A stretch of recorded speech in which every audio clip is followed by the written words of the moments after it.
상황이고요. 1단계 무역 합의 이후에 완화되는 듯했던 미중 간의 갈등이 코로나19 국면을 맞으면서 다시 고조되는 것 같습니다. 트럼프 대통령이 미국 현지 시간으로 어제죠. 이 중국에 대한 공세 수위를 상당히 높였습니다. 잠시 들어보시겠습니다. We'll see. We got a lot of things going with China. We're not happy about China. I will tell you that.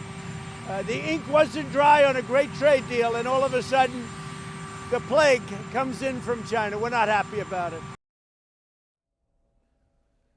예, 트럼프 대통령이 중국에 매우 실망했다면서 중국과 모든 관계를 끊을 수 있다. 과장인가요? 아니면 실제 그럴 수 있을까요? 제가 볼 땐 실제 그렇기는 좀 어려울 겁니다. 네. 이게 막 중국과의 모든 걸 끊게 되면요. 피해가 중국에만 가는 게 아닙니다. 미국도 당연히 피해가 올 수밖에 네. 없고요.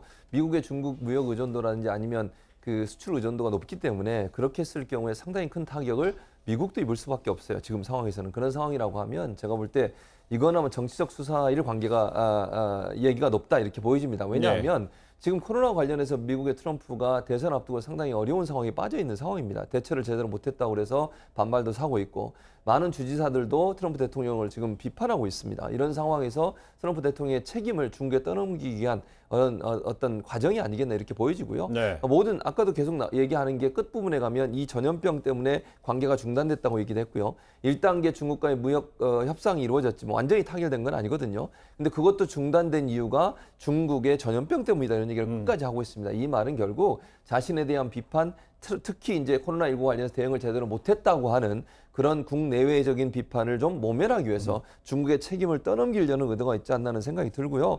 심지어 이날 그 인터뷰 진행자가 질문했을 때도 그런 얘기까지 했어요.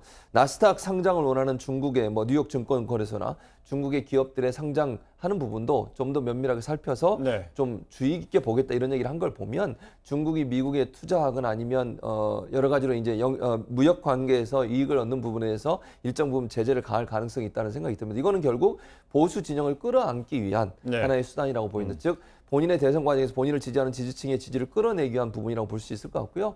또 중도층의 본인에 대한 비판을 무마하기 위해서 중국을 대상으로 해서 끊임없는 공격을 하고 있는 게 아닌가 그렇게 볼 수 있을 것 같습니다.